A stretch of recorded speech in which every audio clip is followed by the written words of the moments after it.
Marlins, and we welcome all of you who are viewing this game in Cuba. World Series. The Bill Mazeroski home run. Sandy Alomar putting up those big numbers with Matt Williams in last night's game, and in fact throughout this postseason. But those two last night were phenomenal. Williams with a 2-run homer, and last night Alomar came away with a 3 RBI game. For their skipper Mike Hargrove, a second chance at the World Series with this Cleveland Indians team. We asked him, what are you doing differently this year than you did 2 years ago? I think that what you learn as much as anything is to play this game as a game. All the fluff, all the stuff that surrounds the World Series, the hype and the all the falderall. You at least this time around, I think that we all have learned, at least I have, that while it's nice and it's nice to hear all the things, it really doesn't mean anything in the grand scheme of things. We still are here to win baseball games and win a world championship, and we can't be distracted from that. We've got to keep our focus and keep our edge. Tonight they've got a chance to take the lead in this series if they can win one here at the Jake. Let's take a look at our MasterCard lineup for Jimmy Leyland's Florida Marlins. It'll be Devon White leading it off in center field. Edgar Renteria at shortstop. Gary Sheffield in right. Bobby Bonilla at third base. Darren Dalton's the designated hitter.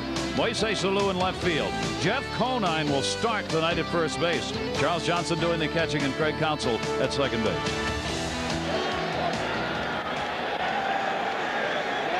Kind of a crisp fall night here in Cleveland.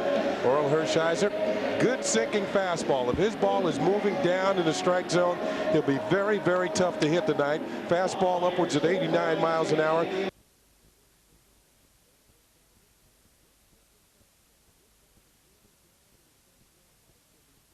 And the ball flew out of the ballpark down in Florida.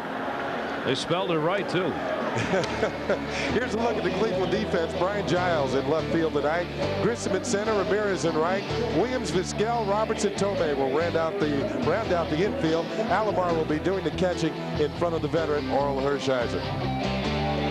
Brian Giles getting his first start in the World Series. Good defensive player in the outfield. Strong arm, good range. Also hit 17 home runs during the course of the regular season for the Indians. These teams have swapped wins here in this series every other game.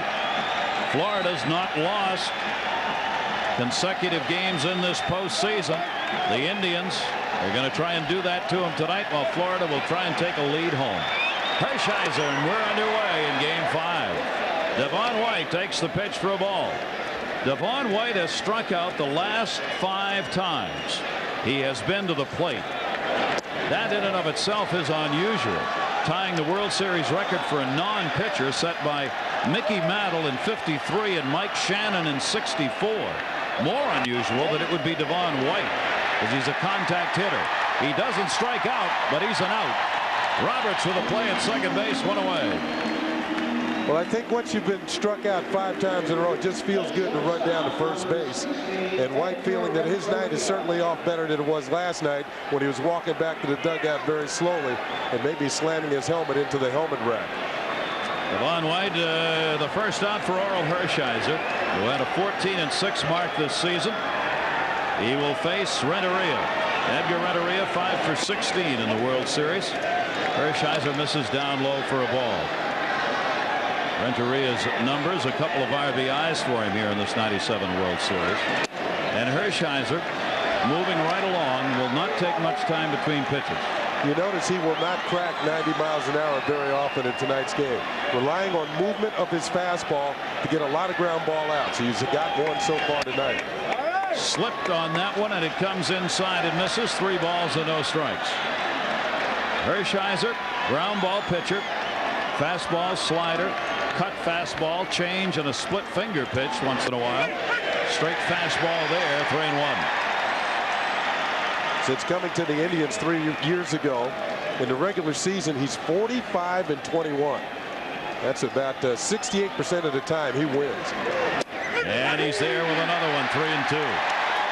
And Ken, at the Jake, he has put up strong numbers.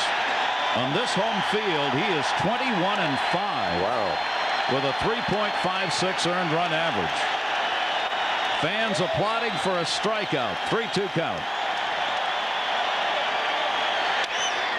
Slow tapper to third. Matt Williams, Gold Glove player, barehanded, didn't get him. Good try by Williams. Thome tried to help him by coming off the bag as quickly as he could, but Renteria's speed, he's got an infield hit. Well, first of all, when Renteria got 2 strikes on him, Matt Williams has moved back. You can see he's near the grass. It's going to make this play even tougher, but he doesn't use the glove. And you notice when he scoops the ball up, he's got his right foot near the ball. You can reach down lower that way as opposed to having your left foot forward and then reaching down the other way. You can't make that play. But as you can see, the play is close, but Renteria looks to have beaten it out at first base. Good effort defensively right there. Now Hershiser with Renteria on at first base will face Gary Sheffield. Orel Hershiser, a tough pitcher to run on. Sheffield takes the pitch down low for a ball. Gary Sheffield, a phenomenal postseason. 4 for 12 in the World Series and batting .342 overall this postseason. Renteria not a big lead at first base, being held over there by Jim Thome. Breaking ball, strike. First breaking ball of the night. That's a good sign. He gets it over in a good spot. Reached base in the first inning in 10 of the 13 postseason games. He's had a walk in all 13 of those games. At least 1 free pass. Renteria at first. Sheffield hard up the middle is going to base hit into center field. Renteria the turn, and he'll stay at second base as Grissom gets it back in. So Sheffield continues his hot postseason. He said he was going to enjoy the postseason. It makes it even more enjoyable when you're swinging a good bat. As he puts Hershiser in an early first inning jam here, sending Renteria into scoring position. Breaking ball was a strike, the first pitch that he threw to him. But then this one was up and it's hit back through the middle for a base hit. Runners on at first and second as the Marlins threaten early, and Bobby Bonilla, the switch hitter. First ball to second base. Roberts, Vizquel, double play.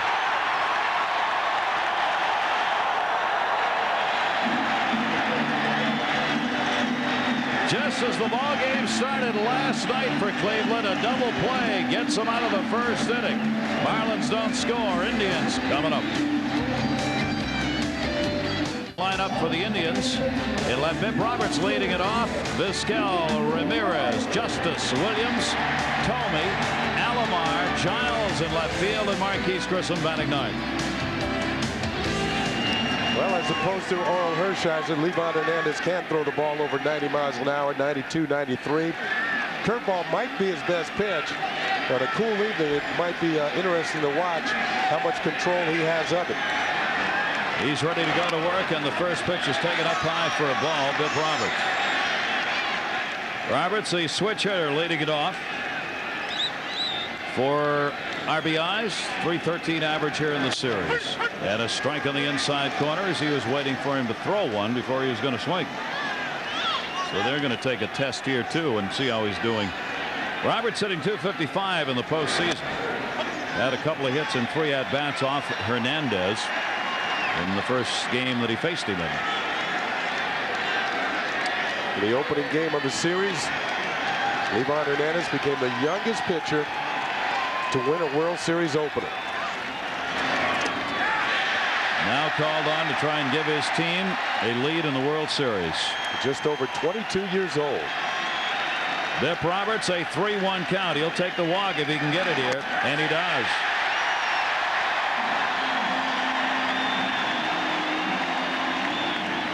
Well, with a man on, the defense might be tested. Lou White and Sheffield in the outfield.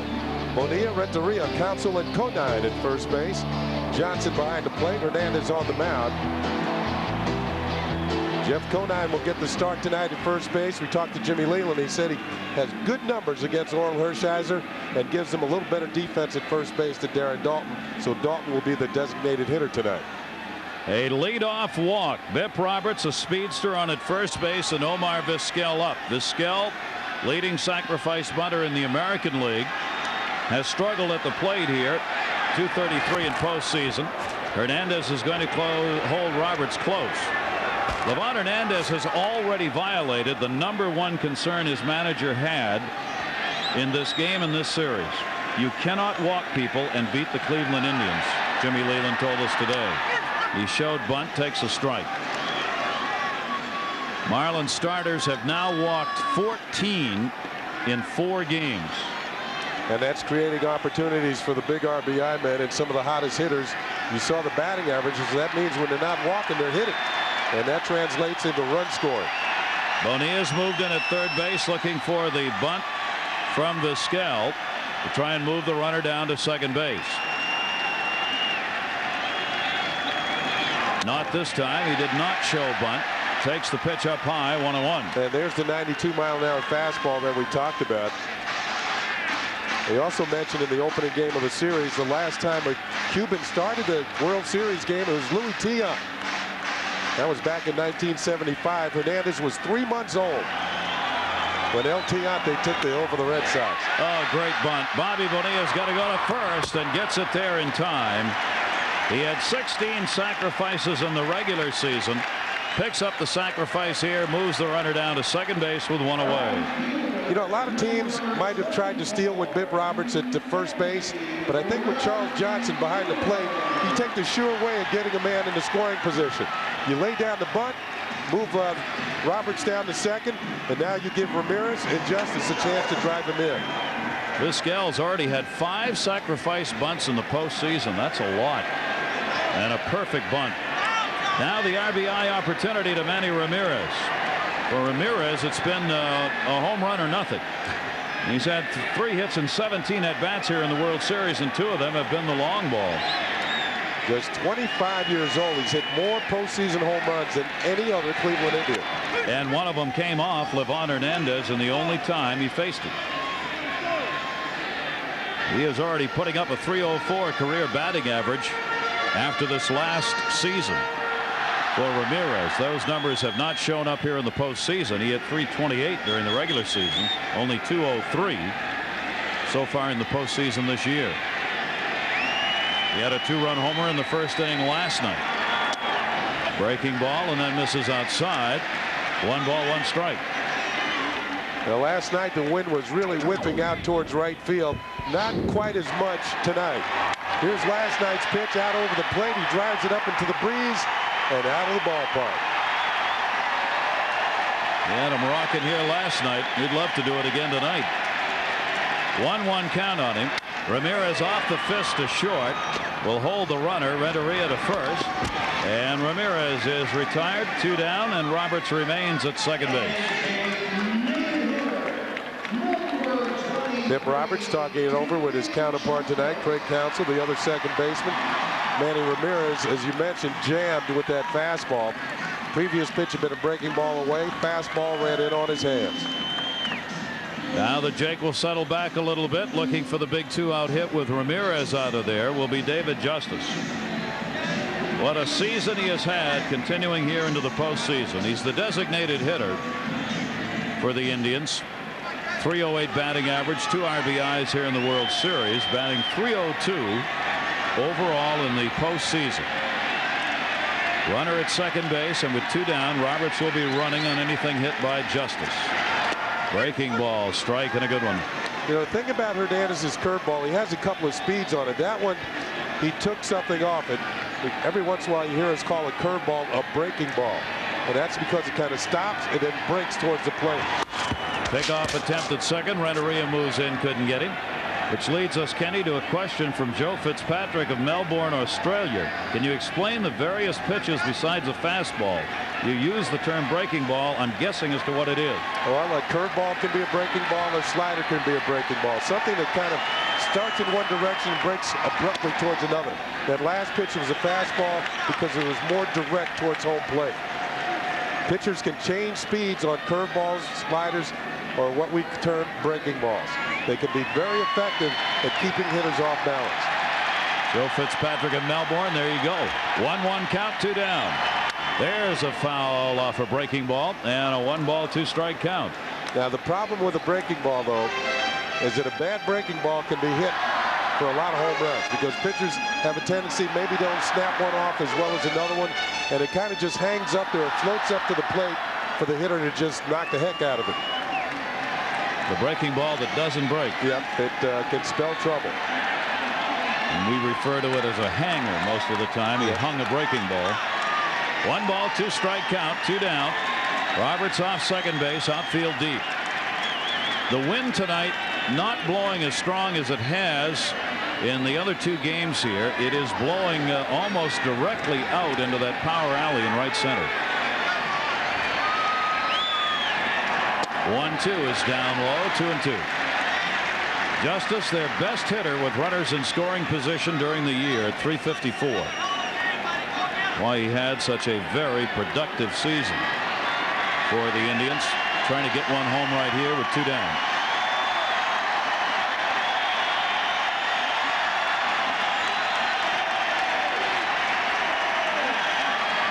Two pitch.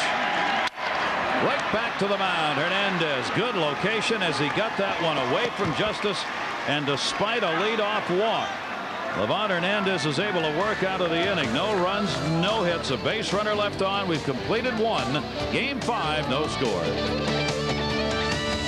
Julie Croteau and our crew here in Cleveland, delighted to have you with us around the world. Over 205 countries joining us for Game 5. The Armed Forces Radio Network with us. ESPN International. 1-0 count on Darren Dalton. And those of you in Cuba who are joining us for the first time, we welcome you all. We're getting down to crunch time now. This has turned into the best of 3, with each team having won a couple, and despite what anyone may say, Ken, the pressure does build. It certainly does, and this is a key game. You want to get ahead 3-2, so you only have to win 1 of the last 2 games as they head to Florida to win the World Championship. Orel Hershiser with a 2-1 delivery. Ripped to first. That's going to be an extra base hit down the line. Darren Dalton the turn, and that ball is touched by a fan and will go as a ground rule double. Darren Dalton, someone reached out and touched that baseball, and that'll be a double and a leadoff double here in the 2nd inning. Well, the fans are warned in each ballpark before the game not to touch balls in play because it could dictate the outcome of the ball game. Now watch a fan reach over and stop it, and the umpire signals right away that fan has interfered with the ball, so it will go as a ground rule double for Dalton. Now who's to say the ball doesn't get into the corner and the right fielder Ramirez has problems with it, and Dalton could go all the way to 3rd. Usually fans will be ejected from ballparks for such behavior. Because that ball is in play, even though it had gone into foul territory. Moise Salou. So Martin Lambert from Swindon in the United Kingdom, he asked that very question of us. What is fan interference? And there's an example. Also, fans can reach over the fence, and while outfielders are trying to make a catch and interfere with the ball, they can call the hitter out. World Series last year, Yankee Stadium. Yeah, they should have. The youngster's name was Jeffrey Mayer, who reached out on a Derek Jeter fly ball to right field and seemingly pulled the ball into the stands that wouldn't have gone out otherwise. The rule was it was going to go anyway by the umpire. 1-1 pitch outside to Alou. 2-ball, 1 strike count. Orel Hershiser with a runner at second base. Now here's Gary Sheffield making a catch here the other night in Game 3. A fan reaches out trying to take the ball away. What if the fan touches that ball or catches it? Moise Salou fouls it off. The umpire's decision, he can call the fan out. Now here in Cleveland, they've done something that they don't have at Yankee Stadium. If you see there's a ridge out there beyond the fence where the fans really have to reach over and can't quite get there to make the play. It's right up on top of the fence here. See, the fans have to go a long way to get to the fence in that yellow line. At Yankee Stadium, the fans are right up along the fence. The umpire, if a fan interferes, can rule the hitter out. 2-2 delivery behind Alou, and he was not happy. And the ball gets away from Hershiser. That ball's in play. The runner Dalton can't advance. Alou stared out at Hershiser and gave a little thump on the ground as that pitch went behind him. Yeah, but this is a breaking ball. No intention here to throw at him. You can see that he barely gets the bat out of the way. But I think that Alou remembers years ago that Orel Hershiser drilled his teammate in Los Angeles. And he pops that one up behind second base. Vizquel, the shortstop. And Dalton has to stay at second. Alou continues to struggle, 4 for 16. Boy, he wanted that one.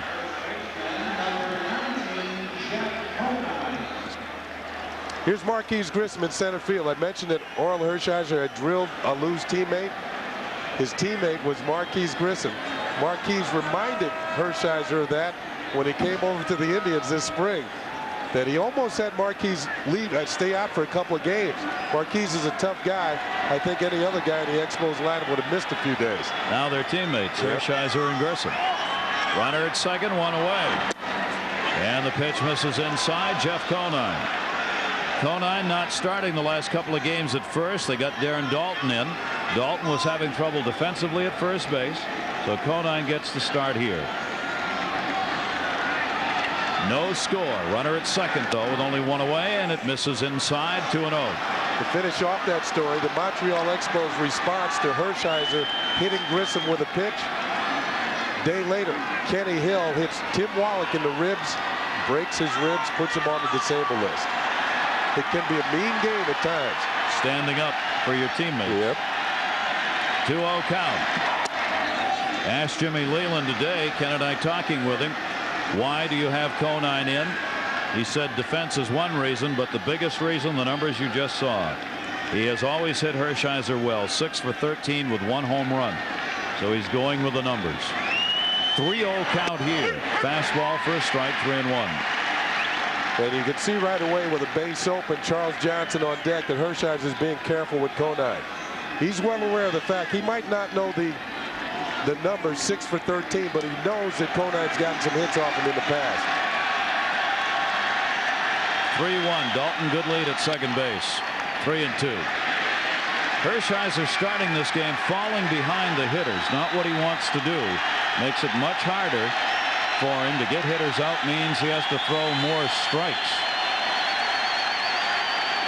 Well, you can see that during the regular season, fewest pitches per start, 91.2 for Hershiser. But I think one of the keys there, some of those pitchers, like Brian Moeller of the Tigers, he's not around very long in ball games. He gets knocked out quite a bit. So that's why he doesn't throw all that many pitches. Hershiser, on the other hand, tends to stay in. He's already had to throw 28 pitches in this game. 3-2 count. And the Jake is rocking, as it does always from the first pitch on.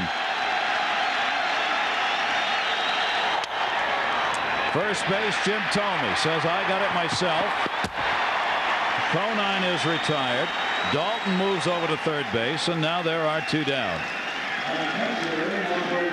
Conine showing the form that's made him a better hitter, the ability to go to the opposite field. Now, he didn't hit that ball as well as it looked off the end of the bat, but he hit it right to Thome.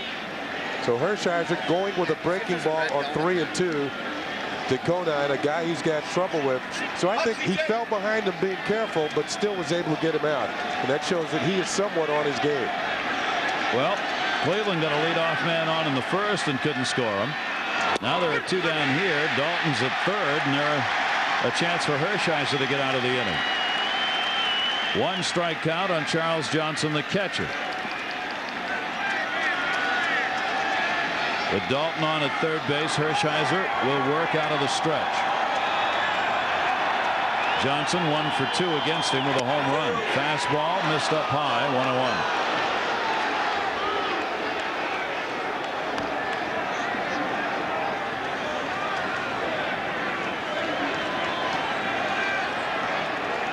Outfield straight away. 1-1 count. Hit in the air, right center field. Grissom coming. That ball's not deep. Base hit. Dalton scores. And Charles Johnson delivers an RBI single here in the second inning. And the Florida Marlins go up in Game 5, 1-0. I wouldn't say that Charles Johnson has been the hottest hitter for the Marlins in the postseason, but it seems that when he does get a hit, a run scores. Off the end of the bat, Drops it right in behind Roberts, right in front of Ramirez. Grissom can't get to it.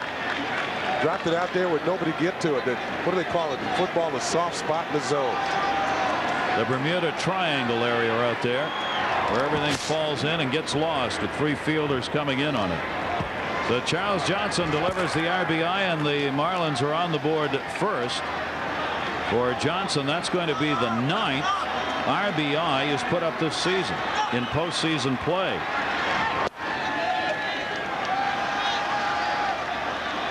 Johnson has had 9 hits and 9 RBIs. Kenny, you had that one right on the money. Well, I just sensed that when he does get a hit, people have a tendency to cross home plate. These are big hits.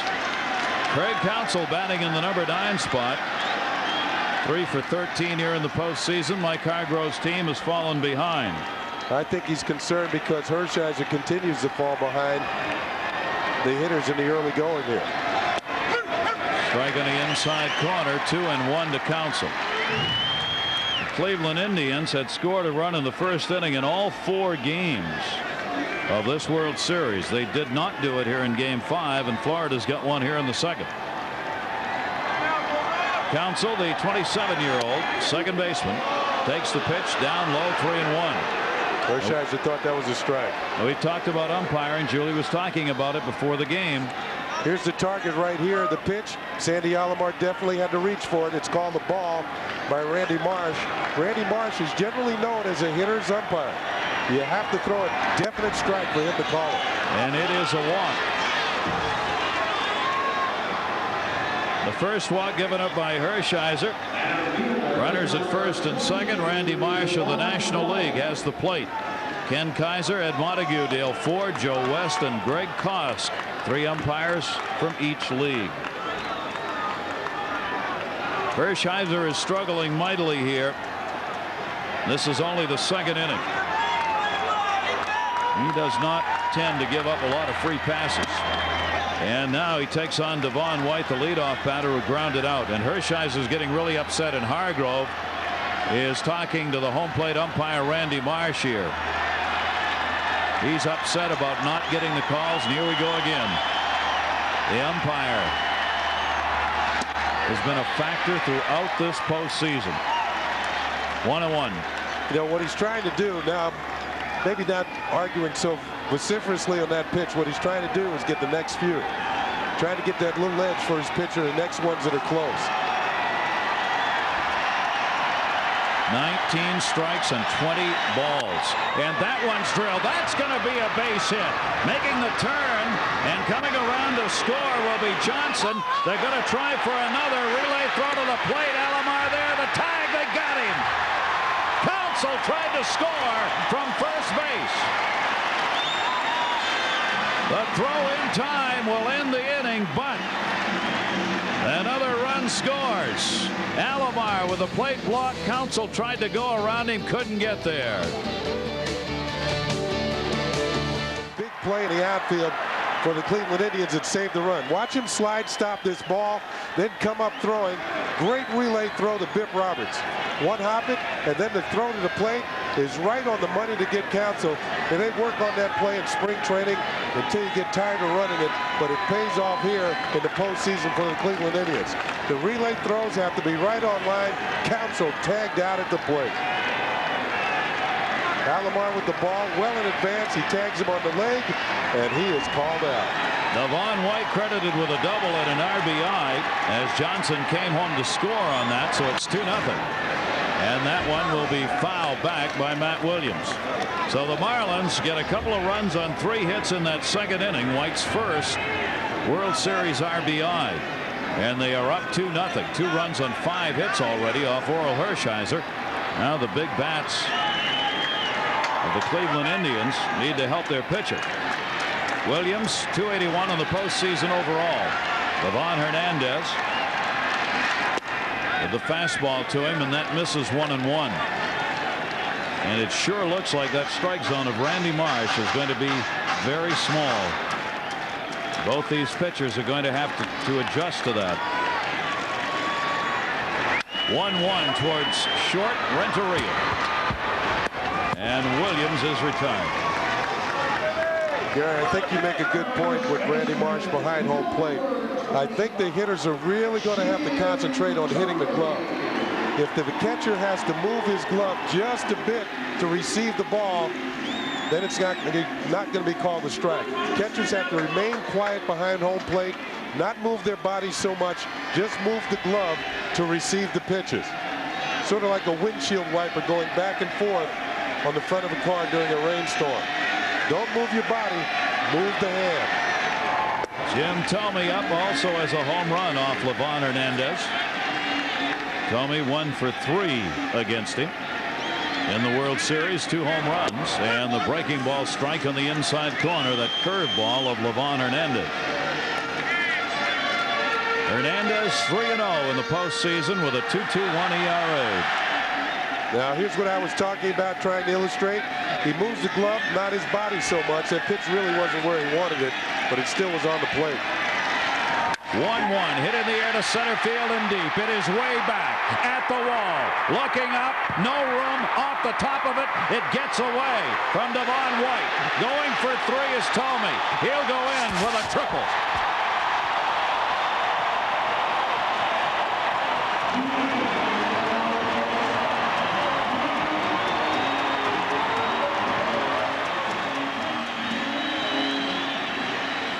That is a long poke. It certainly is. Most parts would be a home run, but it's a high wall out in left center field. And I think Devon White, not familiar with the ballpark, will have the ball bounce over his head. Thome thought it was a home run, but now he's going to have to pick up some speed.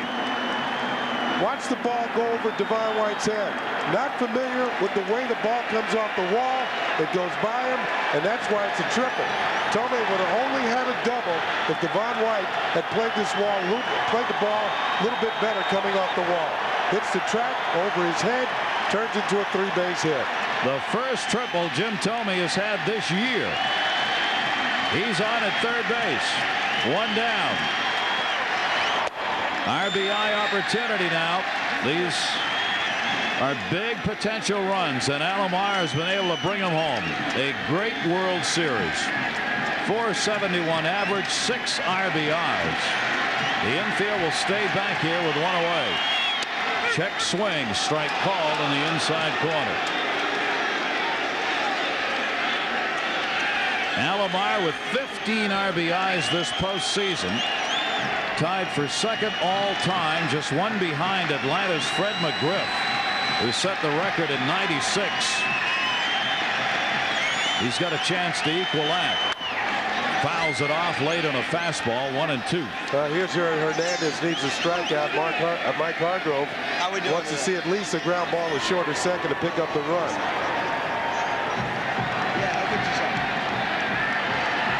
Hernandez, 24 strikeouts in 20 postseason innings coming into this game. 15 of them coming, of course, in 1 game. I'll say this for a rookie. He looks like a cool, calm customer. You never know whether there's a run on third or there's 2 outs and nobody on the way he's pitching. Never changes. 1-2 the count. Alomar's got another base hit in his 16th postseason RBI. Thome scores, and it's 2-1 Marlins.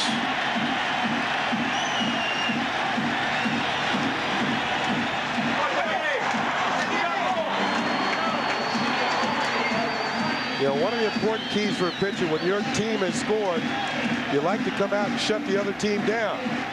Well, it won't happen here. Sandy Alomar continues the hot hitting. I'm not so sure that was a strike, but he goes the other way neatly with it, lines it to right for a base hit, picks up the RBI. What a season he has had. Cleveland wins this World Series. You're looking at the MVP. Livan Hernandez 1 away. Brian Giles, the curveball, ball 1.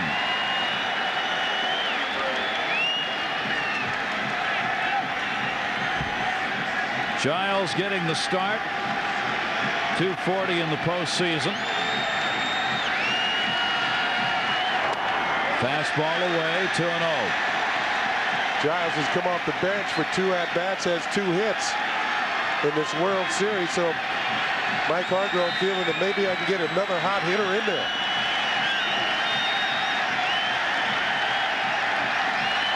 Breaking ball, and that misses. 3-0. Now Livan Hernandez struggling with that strike zone. Well, it's obvious that that's not Eric Gregg behind the plate tonight. Both pitchers would have benefited if Eric Gregg were calling balls and strikes. A much louder Jacobs Field tonight for one reason. It is warm enough for most of the fans to take their gloves and mittens off. It really impacted on the sound here in the first two games.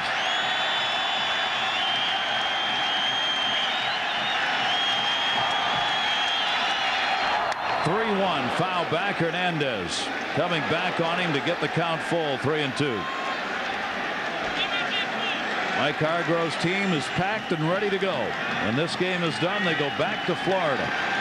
They have not decided whether they'll work out tomorrow. Jimmy Leland is giving his team the day off. They are not going to work out when they get back home.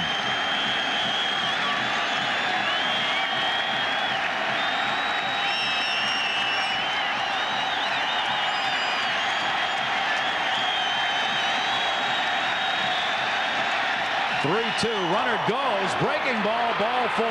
Won't matter. Ball 4.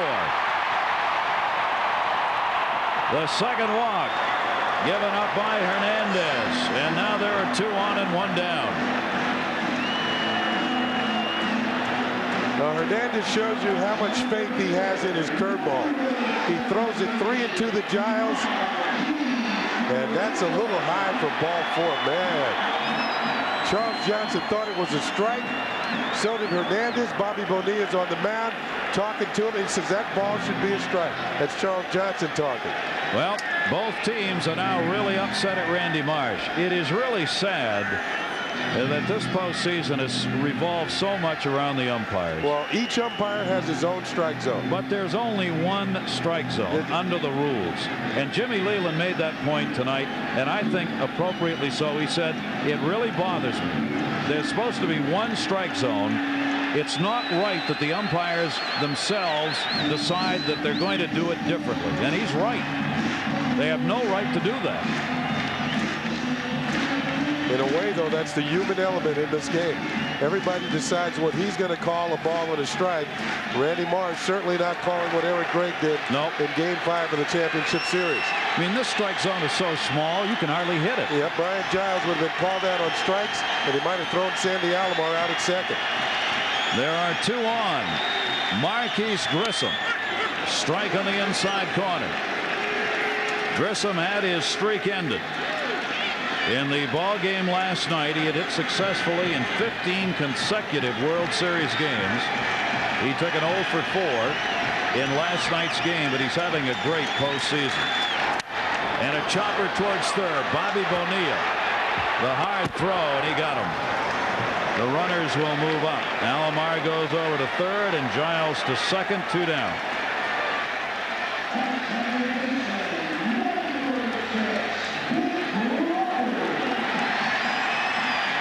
Here's the play. Bonilla throwing on the run.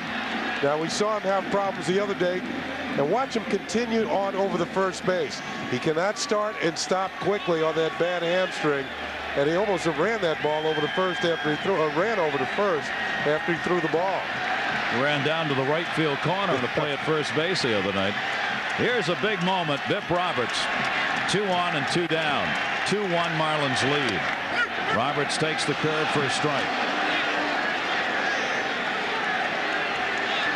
Kenny, do you sense this is the first of this World Series, the first game where I feel like this is the World Series? There's an excitement here that hasn't been here in the first 4. Inside.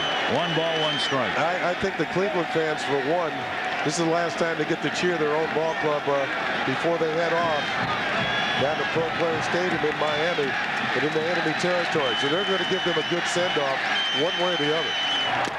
Roberts. Foul tip that into the mitt. 1 ball, 2 strike count. Switch hitter Biff Roberts. 2 runners in scoring position here. He hit .257 right-handed and .280 left-handed. Leland hoping his young rookie can get out of this inning with only 1 run having scored. 1-2 stays alive on the foul ball.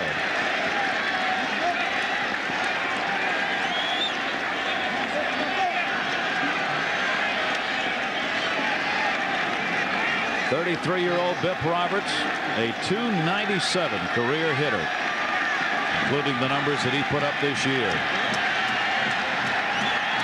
Alomar at third, Giles at second.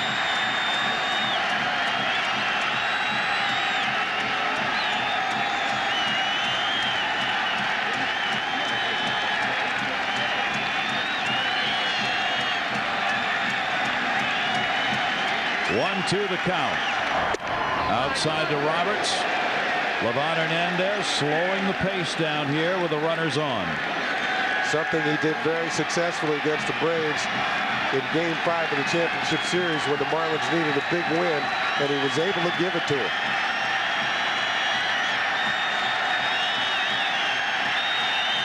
He's trying to keep the crowd out of this by lengthening the time between pitches. 2-2. Roberts takes it inside, breaking ball and a full count.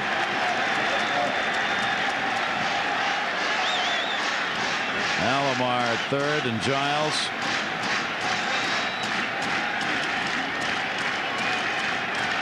Be some stomachs rumbling around for this game.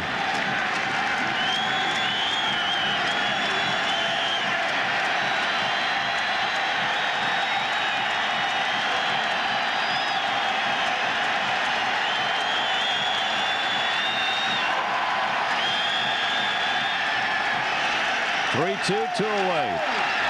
And ball 4. The bases are loaded. 3 walks, 2 in this inning. He's walked Roberts twice.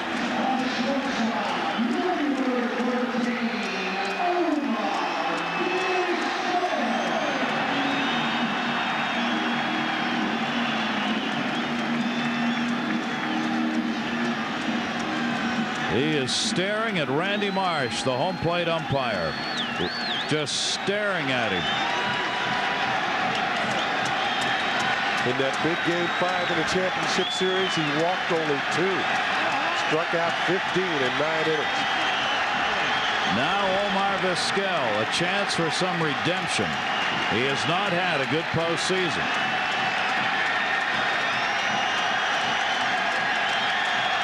Bases loaded, 2 away. Breaking ball, strike on the outside corner. Vizquel looks like he's moved up on the plate a little bit, Ken, to catch that breaking ball.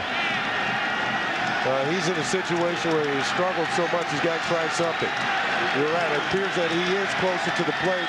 Get some plate coverage on the outside corner. And he's choked up on the bat. 0-1.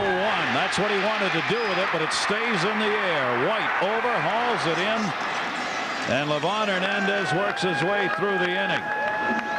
Boy, Randy Marsh, the home plate umpire, has already got at least 6 guys after him. 2 managers, 2 pitchers, and 2 catchers. Equally divided between these 2 teams. Interesting game here. Florida leading at 2-1. Julie Croteau telling us before the game the umpiring was going to matter. Julie, it is already. Yeah, Gary, we talked about it. The man that controls the strike zone really controls the game, and Randy Marsh is doing that right here. Mike Hargrove is very upset. We saw him, or I heard him earlier, yelling at Marsh, and Leland is visibly upset. The people that should be upset, of course, are the pitchers, because Marsh is taking them out of their game and making them give better pitches to these hitters. Back to you. We'll watch this one develop, as will they. 3 left on, though, in that second inning by the Indians.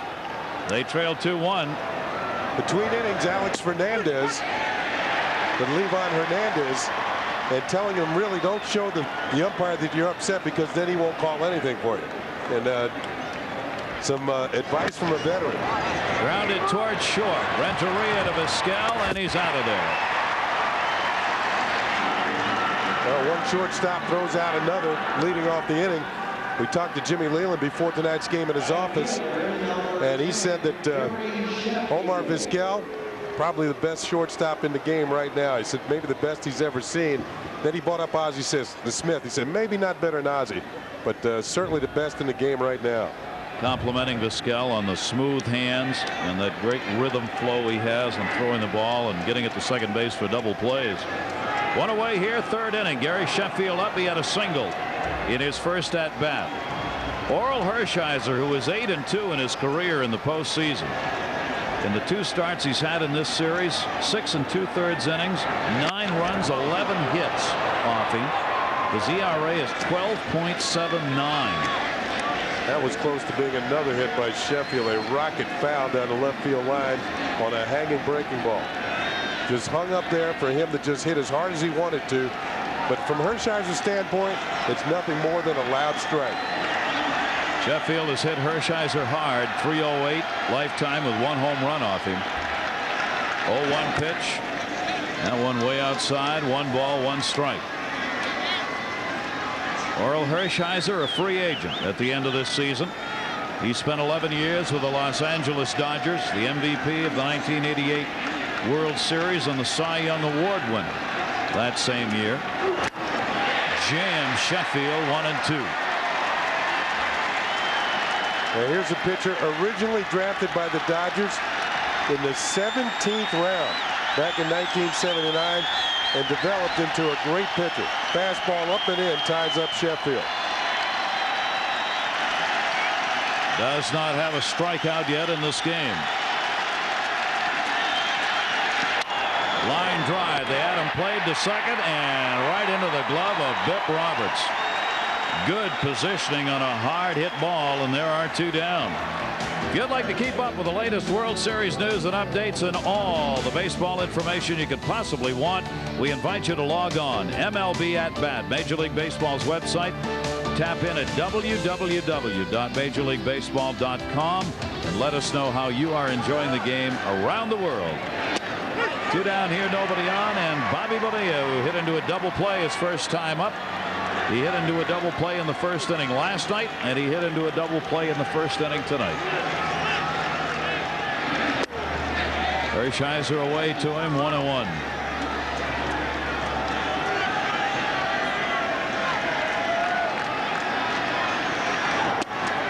Hershiser turned that over and missed outside with it. 2 balls and 1 strike. Interestingly enough, Bonilla didn't even look for a sign. He's probably hitting 3-0 if he likes it. To shortstop, Vizquel. That's it. The first 2 innings, Orel Hershiser was falling behind the hitters. In this inning, Hershiser got ahead of him, and he retires the side in order. The Marlins have the lead, 2-1, going to the bottom of the 3rd. Cleveland, Ohio, downtown. Located in the Great Lakes, and Livan Hernandez, 22 years old. Just a few seconds ago, he's going at the pitch, but he forgot to take his jacket off. Whoop. Yep.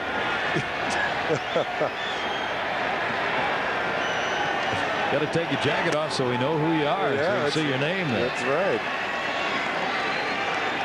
Manny Ramirez.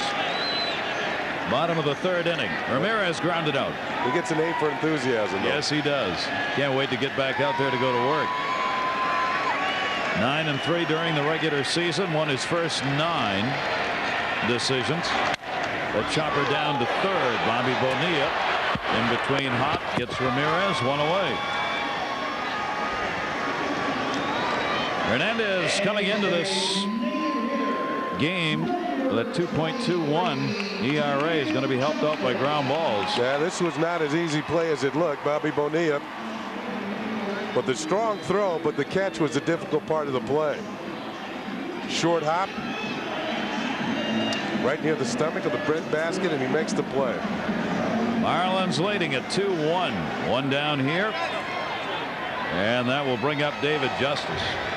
Justice grounded out, grounding it back to the mound. First time up. Deep and straight away on Justice, and a fastball strike on the inside corner. Now Justice doesn't like the call.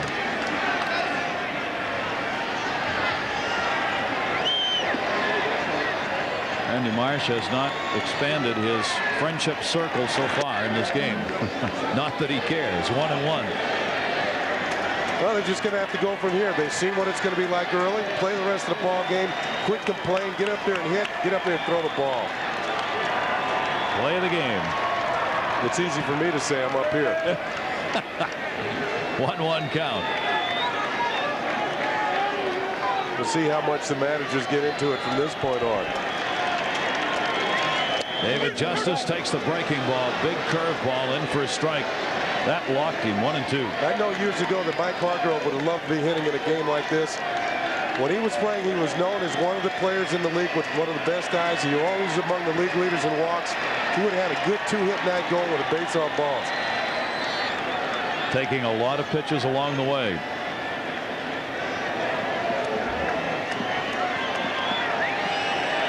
1-2 the count.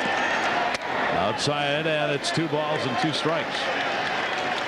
Kenny, we've talked about ERA, and on our website we had a question. Ian Backberg of South Africa, fan of Major League Baseball, wanted to know, what does ERA mean and how does it work? Swung on and missed, and Justice is gone. First strikeout for Hernandez. 2 down. Now let's check out the at-bat to David Justice. Fastball called a strike over the corner. They tried it again and missed. It's 1-1. Breaking ball drops in neatly for strike 1 and 2. Fastball away 2 and 2. Curveball strikes him out. Good pitching by Hernandez. Good sharp break on that curve. 2 down. And Matt Williams coming up. 7 for 18 in the series, and he takes the strike. 90s and 75s on the fastballs and curves, just like I used to get in school. Same thing. Yeah. Home run in Game 4 in the 7th player in World Series history. He's homered in both leagues, playing with the Giants. He did it.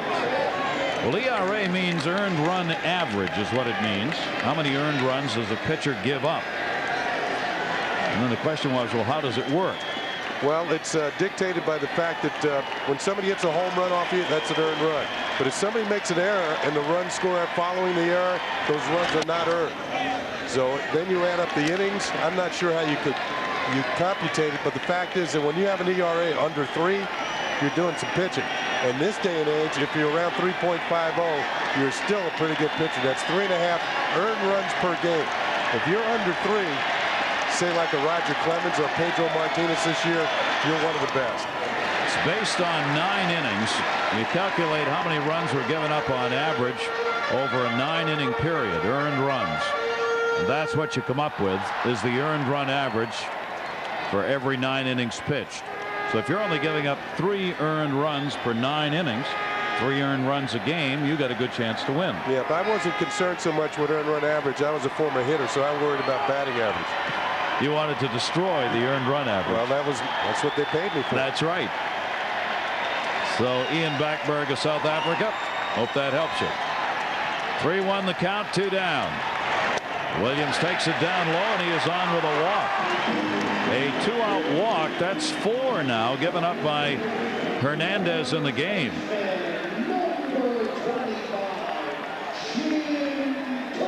If you want to know how to calculate earned run average, earned runs divided by, or times 9 divided by the innings pitched.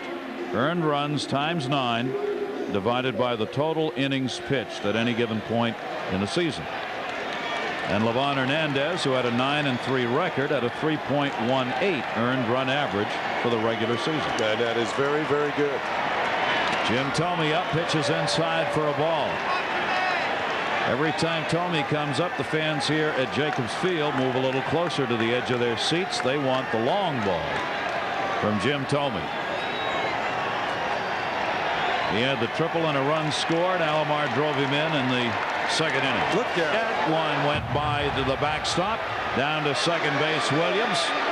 He'll stop there, as Johnson had to come all the way to the backstop to catch up with that ball. A wild pitch charge to Livan Hernandez. And this is as wild a pitch as I've ever seen him throw. It looked like a curveball that he just held on to a little bit too long. Yep.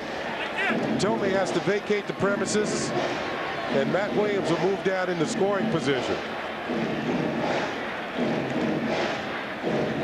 This is what we talk about when we say breaking ball. You see it curve. Tomei.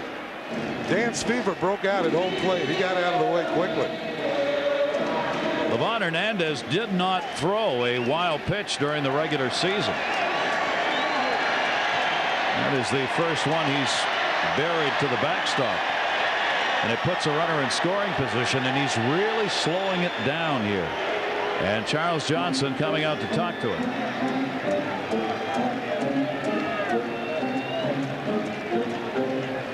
Making these Cleveland hitters wait a long time.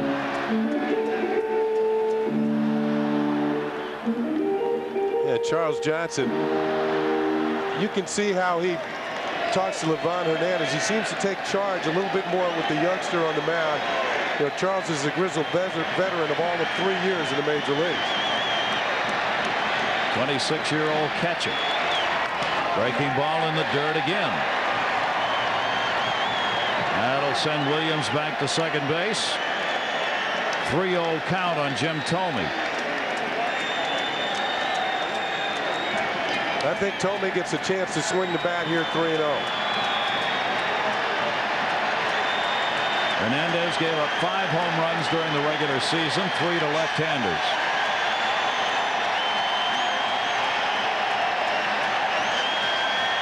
Here's who's waiting on deck. Alomar, their hot hitter. Tomei takes, and it's ball 4. That's 5 walks in the game. The #1 concern of Jim Leland, as we mentioned, do not walk hitters. He has walked 5 already. Well, what happens when you're walking so many men is that you have a tendency to use up a lot of pitches early in the game, and when it comes to making clutch pitches, you don't have the energy to reach back and make some good ones to some hot hitters, particularly Alomar in this case. And then they're after, when this Cleveland club is swinging the bats, they're have to really do some damage. Another big moment early in this game. 2 down, 2 on. Alomar already with an RBI single. Kenny, I'm wondering on Livan Hernandez now. He pitched much quicker than this in every game he pitched in during the year and in the postseason. Why is he slowing this down so much? Is he not ready? Is he something bothering him? I believe he's ready. I just think he's being more careful, knowing that what this game means.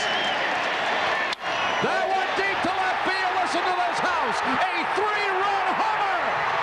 Sandy Alomar Jr.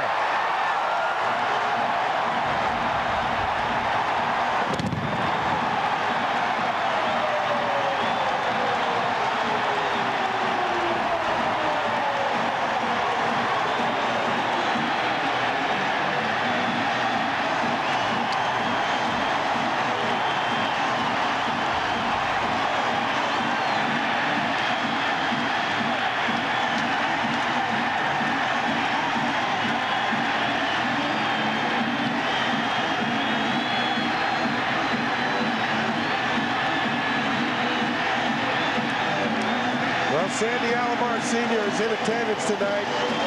Man, is he swinging a hot bat. He knew it as soon as he touched it off. Following a walk. A 3-run homer. Pitcher is less. He has to throw you strikes. And Alomar Jr. makes him pay. He has just set a new record for postseason RBIs. He now has 19. And the Cleveland Indians have a 4-2 lead. And Livan Hernandez could only watch. Brian Giles, ball 1. We talked about the walks. 4 runs on 3 hits. 2 walks in the inning, and they both have scored. And Sandy Alomar may become the first player ever to be the MVP of a World Series and an All-Star game in the same year.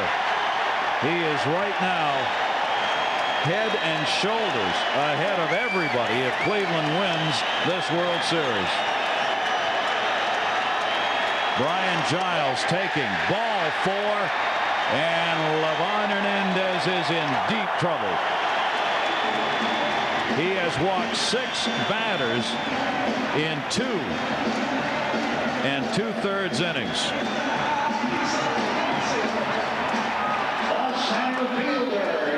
Sandy Alomar Sr.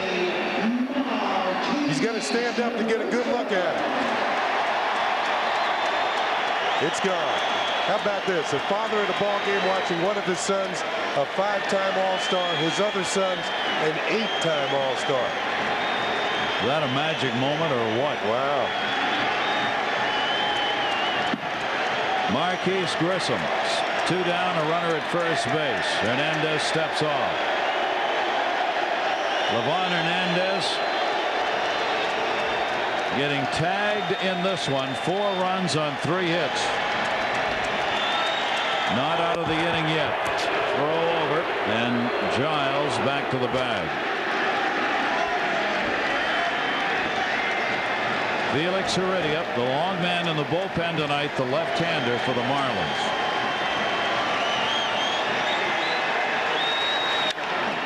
Fouled off outside of third. I think from a Marlins standpoint, Gary, Livan Hernandez and Jimmy Leland have to think that with all his problems he's having, they're only down by 2 runs. And it's not as if Orel Hershiser is pitching a great game. He's given up 2 runs on 5 hits through 3 innings. So it looks like we might have a scoring fest tonight, and it's just one team's going to have to outscore the other.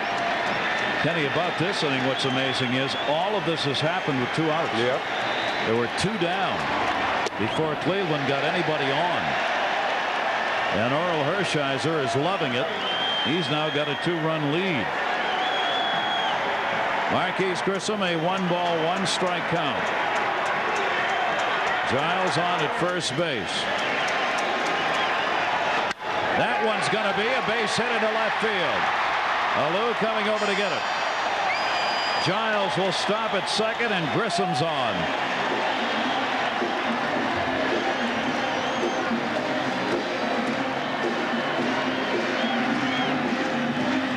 Well, Jimmy Leland told us yesterday, Ken, the toughest decision, when do you go get your pitcher? Yeah, and it's tougher in the American League because he doesn't have to pitch in for him. He can leave him out there and let him get rocked around a little bit.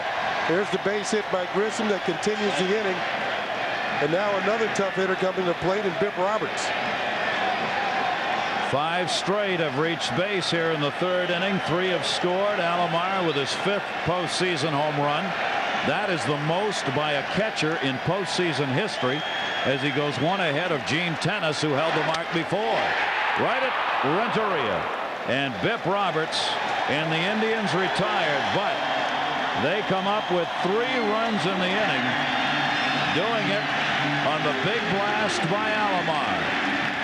A 3-run homer that he rocked at the Jake, and it's 4-2 Cleveland.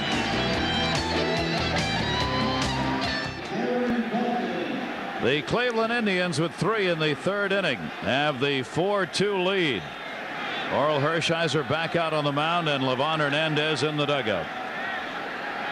Boy, Larry Rothschild has to feel like Angelo Dundee during a fight where his fighter's taking some shots. Just, come on, you'll fight as long as I can stand up. Now Orel Hershiser goes back to work with a 2-run lead, and Darren Dalton at the plate. He had a double and scored in the 2nd inning. 1 ball, 1-strike count. Dalton's become an offensive force in this series. His last 7 at-bats, he has scored 6 runs, including 1 tonight.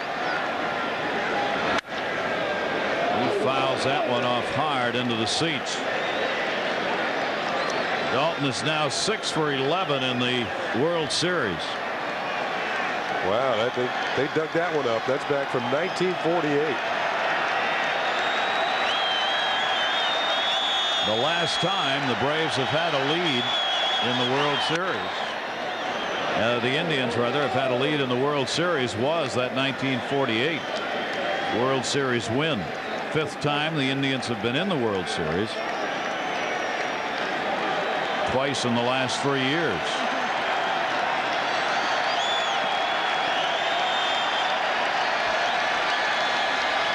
The 97th year of existence, Cleveland Indians. Towering pop-up. First base, Jim Thome. Hershiser directing traffic.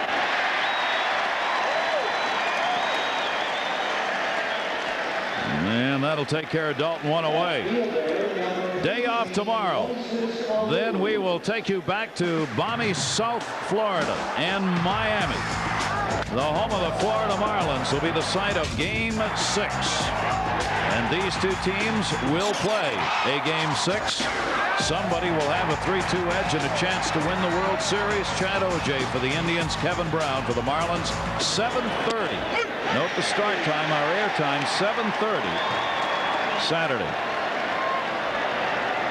Moises Salou with one down, nobody on, and a 1-strike count. There's a nasty pitch. It's one of those pitches where Hershiser watches the hitter, how he takes a pitch, how he swings at it. He took a little more off a breaking ball and got a Lou well out in front. And he strikes him out. Chased one.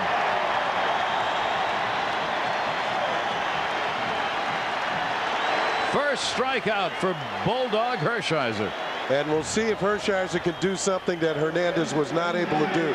Shut down the opposition after his team has given him the lead. Hernandez came right back in the bottom of the second after the Marlins scored 2 and gave up 1. Then he gives up 3 in the third. The Indians lead.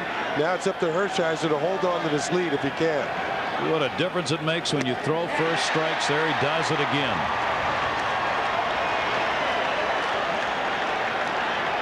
You throw first strikes and get ahead. It gives a pitcher an enormous advantage. The count usually dictates the success of the hitter. When the hitters are ahead on the count, their batting averages are way up. Conine to center. Grissom's got it. Orel Hershiser retires the side in a row for the second consecutive inning. 6 in a row set down, and the Indians lead it by 2.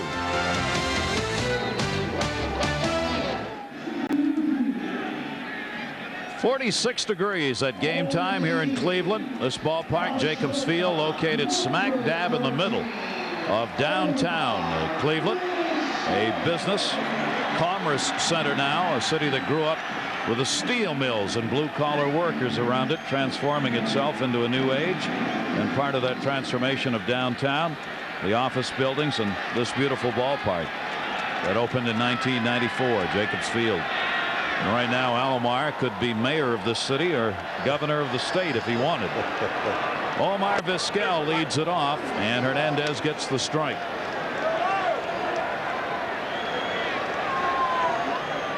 Vizquel with a sacrifice in the first inning.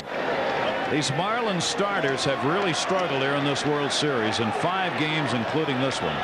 21 in the third innings, 35 hits, 23 runs, and 19 walks in 21 in the third innings for their starters.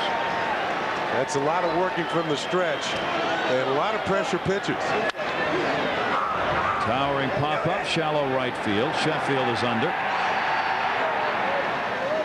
Vizquel retired, 1 away in the 4th. Harry Rothschild and Jimmy Leland saying before the game that has been the big disappointment for them, but part of that's injuries. When you lose your #1 starter, that's some of that's going to happen.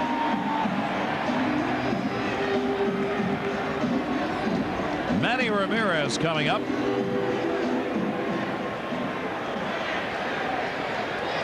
Ramirez has grounded out twice. Well below 200 here in the World Series, and now below 200 for an average for the postseason. And that's a strike. Ramirez, 25 years old. Played 4 full seasons in the major leagues, has never been on the disabled list. All clubs love that. Oh, yeah. I mean, if they're going to pay out the salaries that they're paying out now, they like to see guys play. Hit a career high 328 this year, despite the fact his RBIs were down from last year. He's got a career 304 batting average going for him now. Well, they knew what they were doing when they made him a #1 draft pick back in 1991 out of George Washington High School in New York. Couldn't catch up to the high fastball there. Hernandez ahead on the count here, 1 ball and 2 strikes on that swing and a miss.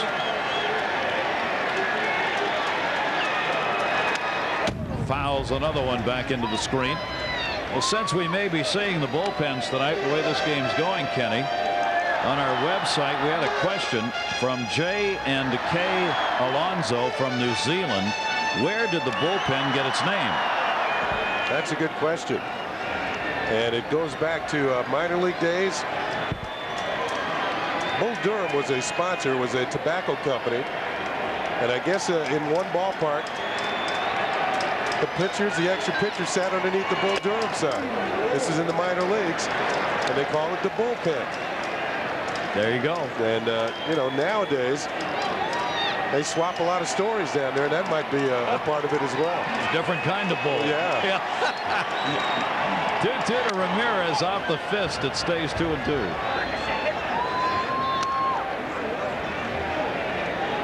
Bullpens can be wonderful places during games. Players talk to fans. Some of the ball players who are free to do so garner the attention of some of the lovely ladies who attend baseball games and exchange phone numbers down there. You know what? I was never in a bullpen, so didn't know that. That's new. That's new to me. New to you. Yeah. 2-2 count. And fouled off again. It remains 2 balls and 2 strikes.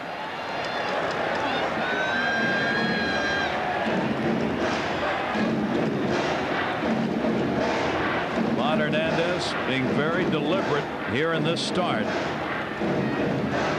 Jimmy Leland wants him to work his way as deep into this game as he possibly can. He needs a good start out of him, and as Ken noted, even though he's been rocked for that home run, they're only down by 2. Down to third, Bonilla over. And Ramirez is retired, 2 away in the 4th inning. For a guy with a bad hamstring, I think they've hit more balls in Bobby Bonilla's direction during this series than even he would like or thought he was going to get. 4 assists tonight for Bobby Bonilla. Once again moving to his left. Plenty of time. The ball was hit pretty hard. The one thing Bobby's always had, he's had a strong arm. And you saw him use 2 hands, get his body in front of the ball, then kind of glide into it and make the throw. 2 down was when all the problems started in the 3rd inning. 2 away. Indians came away with 3 runs on 2 hits. David Justice with 2 down here. Pitch on the outside corner. 1 ball, 1 strike to Justice.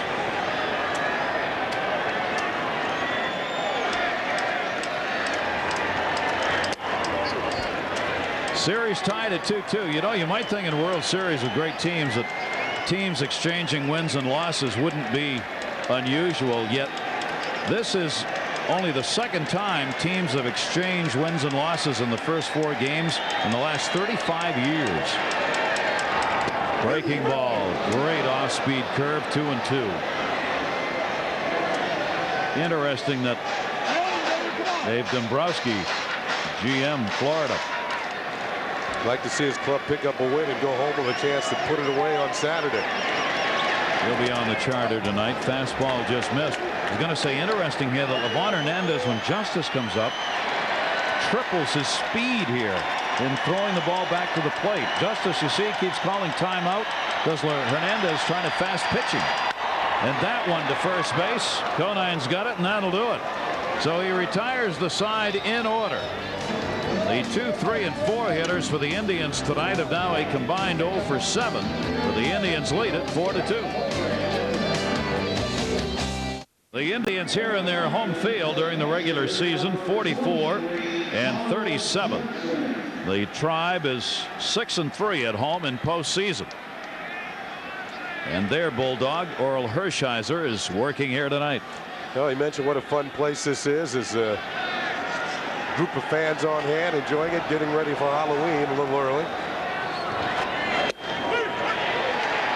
But this place has been packed all year long. The Indians drew 3,404,750 fans during the regular season. 2nd in the league to Baltimore. Charles Johnson can't hold up on that one. 2 strikes. And they are noted to be the loudest crowd in baseball from beginning to end. They're the only crowd I know of in baseball where most everybody stands when a pitcher gets 2 strikes on the opposing hitter.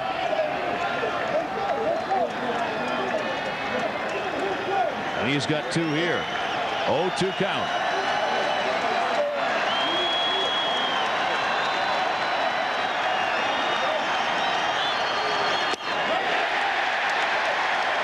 And he's got his second strikeout.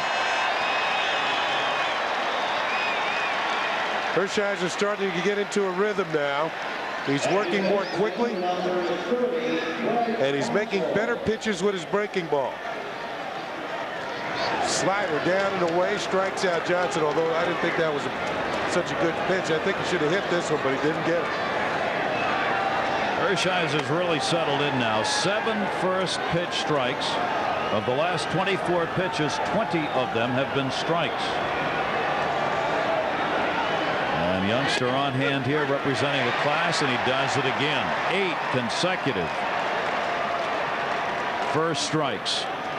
Craig Counsell up. Counsell drew the only walk given up by Hershiser in the ball game. You see Counsell called time, got it from Randy Marsh. Hershiser was ready to pitch. Hitters like to feel comfortable up there. Grounded towards second base. Biff Roberts. 2 down. When a pitcher develops a certain rhythm, you can almost put a clock between pitches. It'll be within 1 second each time when he delivers the ball to home plate. Catcher gives a sign, he looks in, he's ready to throw. Hershiser has that rhythm going right now. And he's got the eye of the tiger going too out there. You can tell he feels real strong about what he's doing right now. Livan White had an RBI double in the second inning, grounded out in the first. 8 in a row have been retired by Orel Hershiser, and he's thrown 9 consecutive first pitch strikes. 39 years old, 179 major league wins, 123 losses. Inside 1-1. He was 6-1 here at the Jake this year with a .387 earned run average, 8-5 on the road. His ERA 2 runs a game higher. 1-2. 11 seconds between pitches.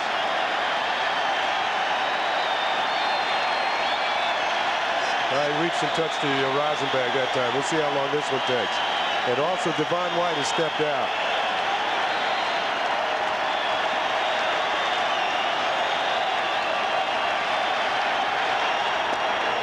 Two ball, 2 strike count. Breaking ball down low. White has been a tough hitter for Orel Hershiser in his career. 5 hits in 12 at bats.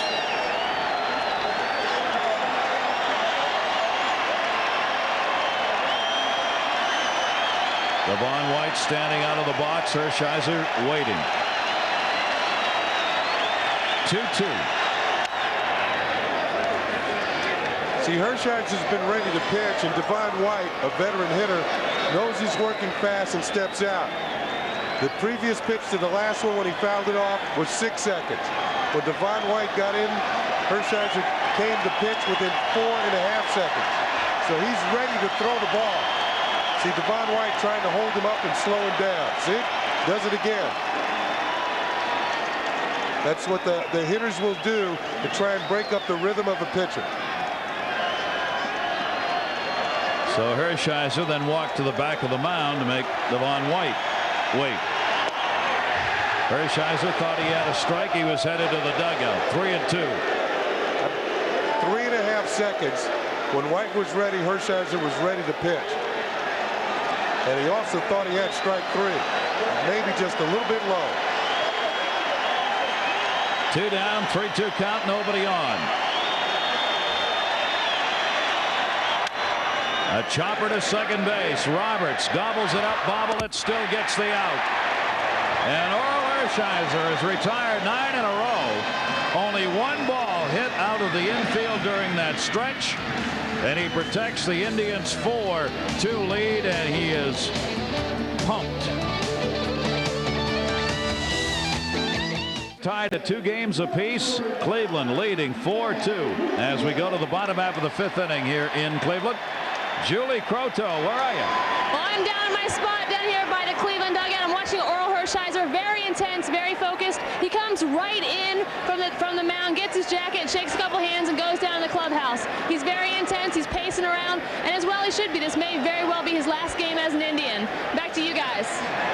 I must say I have great admiration for Orel Hershiser. When he's working the way he is right now, he sets such a professional pace out there. He dominates the game. He dictates everything that's going on the field. And that translates to the opposition. They know they're going to have to be ready because he's coming right at them. Livan Hernandez, who has struck out 1 and walked 6 against Matt Williams. Williams with a walk and a run scored in the 3rd inning. Alomar with all 4 RBIs in this game for Cleveland. And that one's going to be a long foul ball. 1-1. Hernandez coming off his best inning last inning when he retired the Indians 1-2-3. It looks like Hershiser has gotten in his zone, and Alomar working on his swing. Works anymore on it. They'll never get him out. Williams leading it off here. 4 runs, 4 hits for the Indians, 2 runs, 5 hits for the Marlins. The Indians have had other chances. They have left 6 on base in this game. Inside, only 2 have been left on by Florida. Hernandez, the young starter, did not lose a road game this season. He went 4-0 with a 2.77 on the road, 5-3 at home. Behind in this one, 2-1. 2-2. One of his better curveballs of the game to Matt Williams. Sharply breaking away and down. Williams thinks he has it, but watch the target down and away. That's what he's aiming for. And it went even lower than the target, but he made Williams swing at it. 2-2 delivered to Matt Williams outside. 3-2.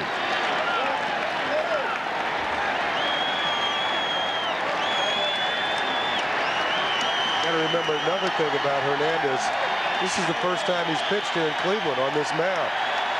And while all mounds are supposed to be the same height, they're not all uniform. Some are a little higher than others. Steepness in front is a little different than others. And opposing pitchers really have to get used to it, particularly when you come into pitch on it for the first time. 3-2 delivery. And Matt Williams is on incredibly with the 7th walk given up by Hernandez.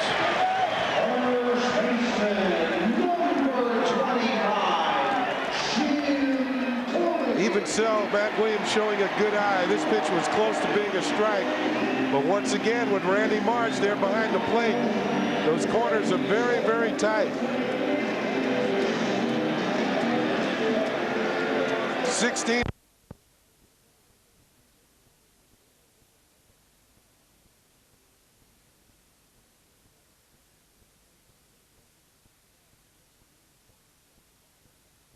Catch the NFL on Orbit ESPN. Sunday night at 9, Indianapolis travels to San Diego. The Colts are going down the drain, and they're just dreaming of winning a game. The Chargers running back Gary Brown is a pleasant surprise. Just give him the ball and watch San Diego rise. Monday night at 12:30, Green Bay takes on New England. The QB makes the whole team, and for the Packers, Favre is the man. Watch here as he is surrounded by 5 hungry defenders, but he finds the time to throw the ball for a perfect pass and a Green Bay touchdown. New England's Bledsoe is no easy prey, and he has the arm to beat any team. The NFL live on Orbit ESPN. Get it on. يقال إنك لن تحصل على أكثر مما تدفع. ميركوري جراند ماركي تقلب بتكاملها هذا المفهوم. سيارة الصالون المعروفة بولائها المستمر للرفاهية تقدم القوة والسلاسة والأمان لتكون استثماراً فذاً لمن لا يقدر السعر فحسب بل يدرك قيمة ما يقتني. ميركوري جراند ماركي، الكلمة الأخيرة للرفاهية. شركة الحاج حسين علي رضا وشركاء المحدودة، الموزعون الوحيدون لفورد ميركوري في السعودية. International stars swing into action with the second round of the Las Vegas Invitational Tournament. Live PGA Tour golf tonight at 9 on Orbit ESPN. In the third, they both scored ahead of Alomar on the homer.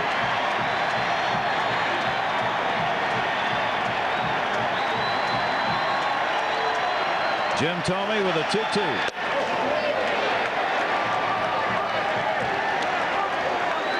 That's not the first time that Tome's been uncomfortable in the box tonight. I think more than any other Indian hitter, he's had to move his feet around quickly.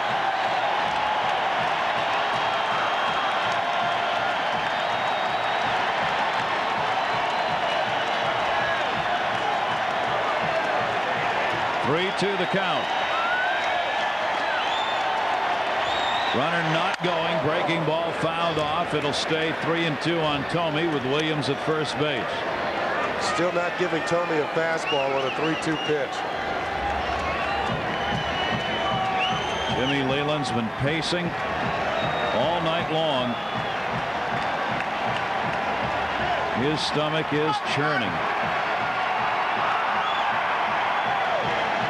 This will be the 100th pitch of the game for Livan Hernandez. 3-2. Renteria, great stop. Goes to second. Counsell at first. They'll get the out.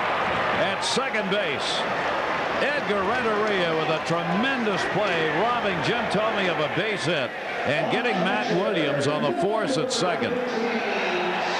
Well, two of the best shortstops in the game anchor the infields for the Marlins and the Indians. Ball looked like it was headed up the middle for a base hit. Not only to stop, but the off-balance throw to get the force.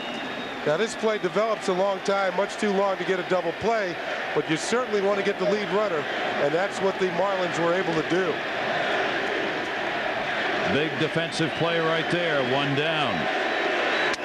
That one towards short. Renteria, Counsell, and Alomar is retired as he hits into the double play. So Livan Hernandez, for the second time, gets out of an inning where he's walked the leadoff batter. The Indians remain on top 4-2.